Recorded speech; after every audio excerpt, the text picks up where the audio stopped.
దేవుని పరిశుద్ధ నామనికి మహిమ ఘనత ప్రభావాలు కలుగును గాక. ఇశ్రాయేలు పరిశుద్ధ దేవుడు స్తుతినందును గాక. ఆకాశ మహాకాశాల పట్టుదల దేవునికి జయమ విజయం కలుగును గాక. ఈరోజు ఒక చిన్న ప్రాముఖ్యమైన వాక్య ధ్యానాన్ని మన చేద్దాం. దేవుని బిడ్డలారా, ఈరోజు ప్రాముఖ్యమైన యొక్క వాక్యం యొక్క అంశం ఏంటంటే నీ కోరిక ప్రకారం అనే వాక్యాన్ని మనం ధ్యానం చేద్దాం. దేవుని బిడ్డలారా, మనుషులకు అనేక రకాలమైనటువంటి ఆలోచనలు, కోరికలు కలిగి ఉంటారు. అనేక తలంపులు, అనేకమైన విధానములు నీ ప్రియబిడ్డలు జీవించి ఉండొచ్చు. దేవుడికి స్తోత్రం.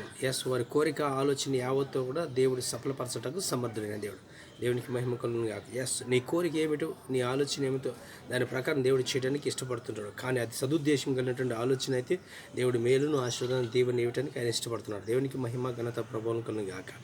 దేవుని బిడ్డలారా, ఈరోజు చిన్న వాక్య ధ్యానం చేద్దాం. దేవుడు ఈ లైవ్లోకి దేవుడు మనకు వచ్చును గాక. దేవానికి వందనాలు, స్తోత్రాలు. పరిశుద్ధాత్మ దేవుడా నీకు వందనాలు. మీ దర్శనంలో ప్రాప్తిని అనుగ్రహిస్తున్న దేవా నీకు వందనాలు. ఈ వాక్యంతో నీ బిడ్డలతో మీరు మాట్లాడి నేను మేము తెచ్చుకో, నీ కృపలో వర్ధనం చేసి దీవెనలు దయచేయమని యేసు నామములో ఈ లైవ్ని వీక్షిస్తున్న బిడ్డ యొక్క జీవితంలో ఆత్మీయ జీవితం అభివృద్ధి అవుట కృపదాచ, ఆత్మలో వర్ధిల్లుట కృపదాచ, అభిషేకంతో నింపబట్ట కృపదాచ, నీ కార్యాలు నూతనపరచబట్టకు, ఉల్లాసపరచబట్టకు నీ కృపను యోగ్యత దయచేయమని యేసు నామములో అడుగుచున్నాను తండ్రి, ఆమేన్. దేవునికి మహిమ కలుగును గాక. Hallelujah. Thank you holy spirit of God. Thank you Jesus. పరిశుద్ధ గ్రంథంలో నుంచి మనం పరిశీలన చేస్తే, రూతు గ్రంథాన్ని కనుక మనం పరిశీలన చేస్తే ఈరోజు ఒక ప్రాముఖ్యమైన వాక్య ధ్యానం దేవుని బిడ్డలు. నీ కోరిక ప్రకారమే దేవుని బిడ్డలు. మనిషి యొక్క జీవితంలో ఎన్నో ఆలోచన, కోరికల విధానాలు మానవుల యొక్క మనసులు, ఆలోచన తలుపులో పుట్టవచ్చేమో, కానీ తుదకు మాత్రం అది జరిగించగల దేవుడు మాత్రం యేసయ్య మాత్రమే. నీ ఆలోచన దేవునికి అనుకూలము, ఇష్టమైతే, నీ కోరిక దేవునికి అనుకూలంగా, ఇష్టకరంగా మార్చబడితే దేవుడు ఆశీర్వాదం ఇవ్వటానికి ఇష్టపడుతున్నాడు. నీ శత్రువును కూడా ఆయన మిత్రుడిగా చేయగలుగుతాడు. నీ ఎందుకనక ఆయన ఇష్టపడగలిగితే, నీ కోరిక ఆలోచన విధానాలు సరిగా సక్రంగా ఉంటే దేవుడు నీ పట్ల గొప్ప కార్యాలు చేయడానికి ఆయన ఇష్టపడతాడు. ఎగ్జాంపుల్ చూద్దాం. దేవుని బిడ్డలు, బైబిల్ గ్రంథంలో రూతు గ్రంథం 3వ అధ్యాయంలో 9 నుండి 11 వాక్యాలు చూస్తే మనం శ్రేష్టమైన వాక్యాలు మనం చూసుకోవచ్చు. బైబిల్ గ్రంథంలో చాలా విలువైన, ఆశీర్వాదకరమైన, దీవెనకరమైన వాక్యాలు. రూతు నయోమితో పాటు, నయోమిని కలిసి రూతు తన అత్తగారు అయినటువంటి రూతుతో కలిసి బెత్లెహేముకు తిరిగి వచ్చిన మన సంఘటన చూస్తాము. అయితే సొంత ప్రాంతంలో రూతు నయోమిని పోషిస్తూ వస్తుంది అని బిడ్డారు. అయితే నయోమి రూతును యవనస్తురాలు కాబట్టి, యవనస్తులైనటువంటి ఆమెకు కూడా తనకు మంచి సంతోషం, సమాధానం కలిగి ఉండాలనే ఉద్దేశంతో నా అత్తగారైనటువంటి నయోమి గారు తనకు ఒక ఆలోచన, ప్లాన్ చెప్పేసి బోయజ్ దగ్గరికి ఆలోచనతో పంపిస్తారు దేవుని బిడ్డలు. అవును, నిజమే. బోయజ్ కళ్ళములు పడుకున్నప్పుడు రూతు వెళ్ళి తన కొంగుని కాళ్ళ దగ్గర కూర్చొని నీ కొంగును నా మీద కప్పమని చెప్పేసి అన్నప్పుడు వెంటనే ఆయన దిగ్గులు లేచి రాత్రిపూట లేచి చూసినప్పుడు ఎవరంటే రూతు కనపడుతుంది. అవును, అప్పుడు ఆమె గురించి అంటాడు, అమ్మ నువ్వు మునుపటి ప్రవర్తన కంటే ఇప్పుడు ప్రవర్తన సత్ప్రవర్తనగా కనపడింది. కాబట్టి నిన్ను గురించి నా జనాలలో అందరిలో నీకు మంచి గౌరవమైనటువంటి, మర్యాద కలిగినటువంటి, పేరు కలిగినటువంటి వ్యక్తిగా నువ్వు కనపడుతున్నావు. మునుపటి ప్రవర్తన కంటే సత్ప్రవర్తన కలిగి ఉన్నదానిగా నేను చూస్తున్నాను. కాబట్టి నువ్వు భయపడకు. యెహోవా చేత నువ్వు దీవెన పొందినదానవు. నువ్వు కోరినట్టుగానే నేను చేస్తాను అని చెప్పేసి మాట్లాడతాడు. దేవునికి స్తోత్రం కలుగును గాక. దేవుని బిడ్డలారా, అన్న రూతు యొక్క కోరిక అయితే లోక సంబంధమైన కోరిక కాదు, లేకపోతే లోక సంబంధంగా ప్రవర్తించాలని, జీవించాలని కాదు. దేవుని బిడ్డలారా, దేవుని యొక్క చిత్తము, దేవుని యొక్క ఉద్దేశం ప్రకారము, దేవుని యొక్క ఉద్దేశం ప్రకారము తను ఈ లోకంలో ఉన్న పాపిష్ట ఆలోచన విధానం లేదు, కానీ ఆమె ఒక ప్రత్యేకమైన ఆలోచన విధానము అత్తగారును ఆమె కలిగి ఉండి దేవుని యొక్క ప్రణాళిక ప్రకారం ముందుకు నడవాలని ఆమె వెళ్తుంది. దేవుని బిడ్డలారా, జాగ్రత్తగా గమనించిన బోయజ్ అన్నాడు, నువ్వు చిన్నలైనా, పెద్దలైనా, గనులైనా, గొప్పవారినైనా ఎవరిని కూడా వెంబడించకుండా నీవు కరెక్ట్గా నిజంగా నీ సమీప బంధుడైన నా దగ్గరికి నువ్వు వచ్చినావు. కాబట్టి నువ్వు నీ కోరిక ప్రకారమే నీ ఆలోచన ప్రకారం, నీ తలంపు ప్రకారమే నేను చేస్తాను. కానీ నాకంటే ముందు ఒక సమీప బంధుడు, నాకంటే ముందు ఇంకొక వ్యక్తి ఉన్నాడు, నీకు దగ్గర బంధువు. ఆయన అడిగి ఆలోచన చెప్తానన్నప్పుడు ఆయన తెల్లారి ఉదయం వెళ్ళి అడుగుతాడు. ఆ తర్వాత అతను ఒప్పుకోడు. తర్వాత బోయజ్ వచ్చి రూతును వివాహం చేసుకొని వారి ద్వారా దేవుడు లోకరక్షకుడని యేసుక్రీస్తు వాళ్ళ వంశం నుంచి వచ్చినట్టుగా మనం చూడగలుగుతున్నాం. దేవునికి మహిమ కలుగును గాక. దేవుని బిడ్డలారా, నీ కోరిక ప్రకారం నువ్వు ప్రయాణం చేస్తున్నావా? నీ కోరిక ఎలాంటిది అయి ఉండాలి? అది దేవుని చిత్తానుసారమైన కోరిక అయి ఉండాలా? దేవుని ఉద్దేశానుసారమైన కోరిక అయి ఉండాలా?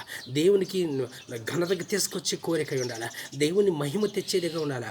పరిశుద్ధాత్మ అగ్ని అభిషేకంతో నింపబడిన కోరిక దప్పిక నీకు ఉంటే దేవుని బిడ్డారా, రీమా నా శంతుర హంత టల్లర కజ్జకెటరి పరలోకపు తండ్రి అనే దేవుని యొక్క కృపను నువ్వు పొందుకోగలుగుతావు. నీ కోరిక వ్యర్థమైన కోరిక అయితే, నీ ఆలోచన యావత్తు నీ కోరిక సరైనది కానప్పుడు మాత్రము దేవుడు దాన్ని సఫలపరచడు, వ్యర్థపరుస్తాడు.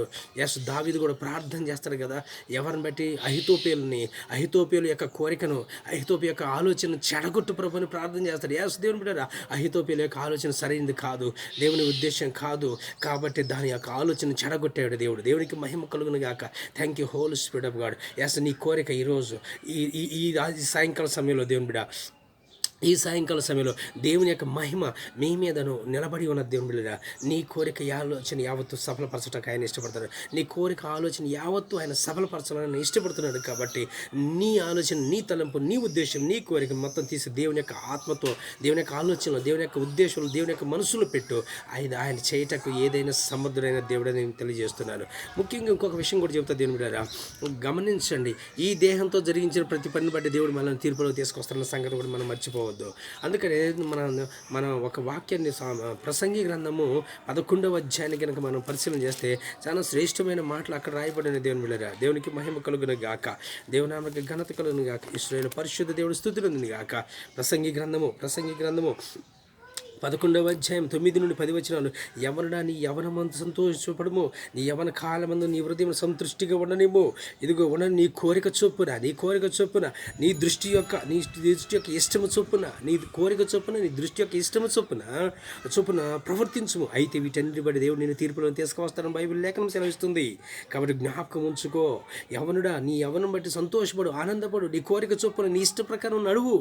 నీ కోరిక ఆలోచన యావత్తును సఫలపరచుకోవడానికి ఇష్టపడు. కానీ దేవుడు కండిషన్ ఇస్తున్నాడు. ఏంటో తెలుసా? దానిని బట్టి, నువ్వు చేసే దాన్ని బట్టి దేవుడు నిన్ను తీర్పులోకి తీసుకువస్తాడన్న సంగతి మాత్రం మర్చిపోవద్దు. అది మంచిదైనా కాదే, చెడ్డదైనా కావచ్చు. ఈ దేహంతో జరిగించిన ఏ పనిని బట్టి అయినా దేవుడు నిన్ను తీర్పులోనికి తీసుకువస్తాడు. తీర్పులో నిలబెట్టే రోజు రాబోతుంది. దేవుని బిడ్డ, రీమా లక్లో రజకెటరీ ఎస్లో రాట బ్రోహో టొకురస్యాంద. పరలోకం యొక్క మహిమ మనతో ఉన్నది. పరలోకం యొక్క తండ్రి యొక్క ఆలోచన మనతో ఉంది. దేవుని బిడ్డ, యేసయ్య యొక్క ఆలోచన ఏమనుకుంటున్నారు? యేసయ్య యొక్క కోరిక ఏంది? దేవుని బిడ్డరా, నువ్వు రక్షణ పొంది ఆయనలాగా జీవించాలని యేసయ్య కోరిక. దావీదు కూడా ఒక్కొక్క కోరిక వచ్చింది కదా. దావీదు కోరిక ఏంటంటే మందిరం కట్టాలని కోరిక వచ్చింది. కానీ దేవుడు అన్నాడు, నీ కుమారుని సొలొమోనుతో నేను మందిరం కట్టించుకుంటాడు. ఇలాగ దావీదు కోరికను దేవుడు తన కుమారుడు ద్వారా దేవుడు నెరవేర్చాడు. యేసయ్య కోరిక అయితే ఈరోజు నువ్వు నెరవేర్చాలి. దేవుని బిడ్డరా, నీవే నెరవేర్చాలి. నీవు ద్వారా దేవుడు నెరవేర్చుకోవాలని ఆయన ఇష్టపడుతున్నాడు. నీ ద్వారా ఆయన పని జరిపించుకోవాలని ఇష్టపడుతున్నాడు. నీ కోరిక ఆలోచన యావత, నీ తలంపు ఆలోచన యావతను దేవునికి ఇస్తే దేవుడు తన పట్ల నీ కార్యములు చేయగల దేవుడు. దేవునికి మహిమ ఘనత ప్రభావాలు కలుగును గాక. చక్కని ఒక శ్రేష్టమైన వాక్యాన్ని, ఇంకొక వాక్యాన్ని మీ గమనాన్ని తీసుకొస్తుంది. ఏమిలుగా కీర్తన గ్రంథము 106వ కీర్తన. కీర్తన గ్రంథము 106వ కీర్తనలు చక్కని మంచి మాటలు మన బైబిల్ నుంచి మనం చూడగలుగుతాము. కీర్తన గ్రంథము 106వ కీర్తన గ్రంథము 106వ కీర్తనలో 15వ వాక్యాన్ని మనం చూద్దాం. దీని బిడ్డ, వారు కోరినది ఆయన వారికి ఇచ్చాను, అయినను వారి ప్రాణములకు ఆయన క్షీణత కలుగజేసాను. వారి కోరినది ఆయన వారికి ఇచ్చాను. అబ్బా, ఎంత చక్కని మాట. దేవుడు మనం ఏదైతే కోరుకున్నామో, మన ఆలోచన ఏదైతే ఉన్నదో అది వారికి ఇచ్చాడు, ఇశ్రాయేలు ప్రజలకు ఇచ్చాడు. అయినను వారి ప్రాణములకు అది క్షీణత కలుగజేసిందంట. వారి ప్రాణములకు ఆయన క్షీణత కలుగజేశాడు. భవిష్యత్తు లేఖనం సెలవిస్తుంది. దేవుడు ఏది అడిగితే అది ఇశ్రాయేలు ప్రజలకు ఇస్తున్నాడు. మన్నాను ఇచ్చాడు, వాటర్ని ఇచ్చాడు. ఏమన్నా దేవుని బిడ్డ, అగ్ని స్తంభం, మేఘ స్తంభము ఉన్నాడు. శత్రువులను దూరం చేశాడు. అనేక రకాలుగా దేవుడు అనేక విధాలుగా ఇశ్రాయేలు ప్రజలను పోషిస్తూనే వచ్చాడు. మాంసం కావాలంటే మాంసం ఇచ్చి బూరెలను పంపించాడు. అనేక రకాలుగా దేవుడు ఇస్తున్నప్పటికీ వాళ్ళు దేవుని ఎందుకు విశ్వాసం ఉంచలేకపోయారు. అంతే కూడా కాదు, దేవుని బిడ్డ నిరాకరించారు, దేవుని సనుగుకున్నారు, మాట వినలేకపోయారు, అర్థం చేసుకోలేకపోయారు, గ్రహింపుదల చేసుకోలేకపోయారు, దేవుని యొక్క మహిమని వాళ్ళు అర్థం చేసుకోలేకపోయారు. కాబట్టి చివరికి ఏమైంది తెలుసా? వారి ప్రాణాలకు ఆయనే మన క్షీణత కలగజేశాడంట. ఇది చాలా దుఃఖకరం దేవ రిబహాంత రసటే కెటేరేబా పరిశుద్ధాత్మ దేవుడు నీతో సూటిగా స్పష్టంగా మాట్లాడుతున్నాడు. దేవుడు నువ్వు ప్రార్థన చేస్తే ప్రతిదీ దేవునికి ఇస్తున్నాడు. ప్రతి ప్రార్థన దేవుడు వింటున్నాడు, ప్రతి ప్రార్థన ఆలకిస్తున్నాడు, ప్రతి ప్రార్థన వింటున్నాడు, ప్రతి ప్రార్థన చెవియొగ్గి ఆలకించి సమాధానం ఇచ్చి ఇదిగో నేను ఉన్నానని సెలవిస్తున్న దేవుడు అయినాడు. దేవునికి మహిమ కలుగును గాక. ఎస్ అలాగ ఉన్నటువంటి దేవుని యందు నువ్వు విశ్వాసం ఉంచు, నిరాకరించవచ్చు, బలహీన పడవద్దు, దిగులు పడవద్దు. ఒకవేళ నువ్వు దేవుని చిత్తమును దేవునికి అన్ని మేలులు ఇచ్చినా కానీ పక్క దారి తప్పిపోతున్నావు అంటే దేవుడు నీ ప్రాణమునకు ఆయన క్షీణత కలుగజేస్తాడు. ఇశ్రాయేలు ప్రజల ప్రాణానికి క్షీణత ఆయనే కలిగింపజేశాడు. దేవుని బిడ్డలారా, ఈ రాత్రి ఈ సాయంకాల సమయంలో నీతో దేవుడు మాట్లాడుతున్న మాటలు జ్ఞాపకం చేసుకో.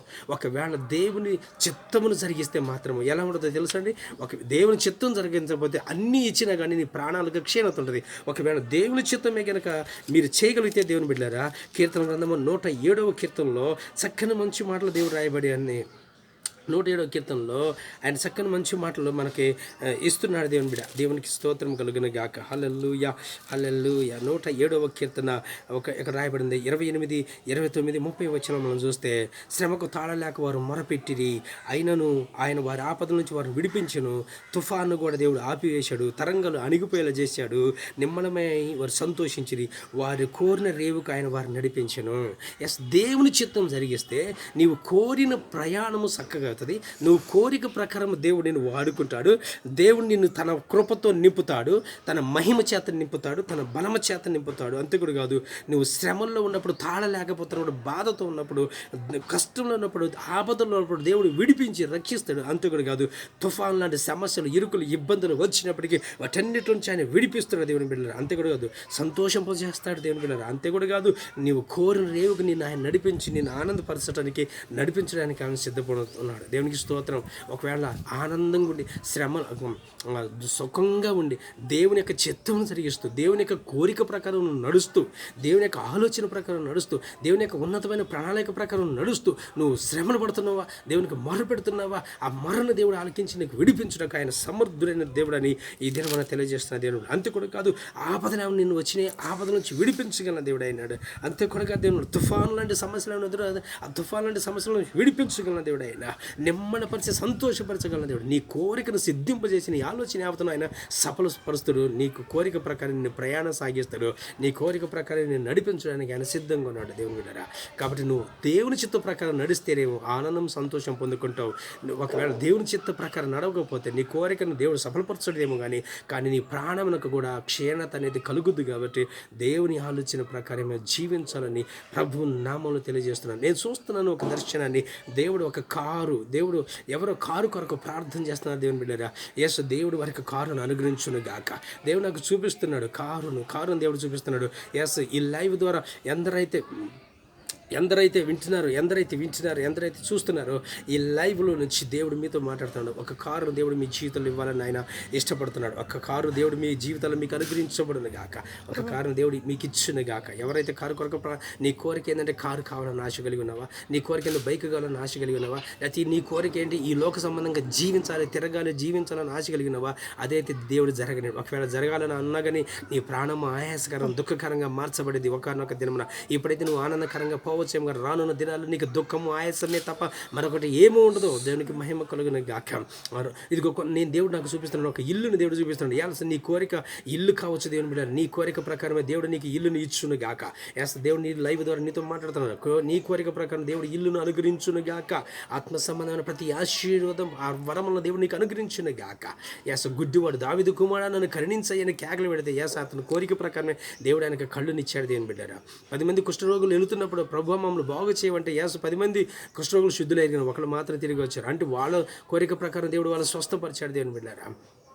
ఈరోజు జ్ఞాపకం చేసుకో, నీ కోరికను దేవుడు ఆశీర్వాదకరంగా మారుస్తాడు. నీవు దేవుని చిత్తానికి అనుకూలంగా మార్చబడి దేవుని యొక్క కృపలో బలపరచబడి సాక్షిగా వాడబడాలని ప్రభునామం తెలియజేస్తున్నాను. దేవుడి మాటలు దీవించును గాక. ఆమేన్ ఆమేన్ ఆమేన్. చిన్న ప్రార్థన. పరిశుద్ధాత్మ దేవుడా మీకే వందనాలు, కృపగల దేవుడా నీకు వందనాలు. నా ప్రభు నీ కోరిక ఆ ప్రకారమే నీకు అవును గాక అని మీరు సెలవిస్తున్న దేవుడు ప్రభా. ఈ వాక్యపు వాగ్దానములు వారి జీవితంలో ఎవరైతే వీక్షిస్తున్నారో వారి యొక్క జీవితంలో ఆత్మీయ అభివృద్ధిని దయచేసి కృపతో నింపమని యేసు నామమున నడిచిన తండ్రి. ఆమేన్ ఆమేన్ ఆమేన్.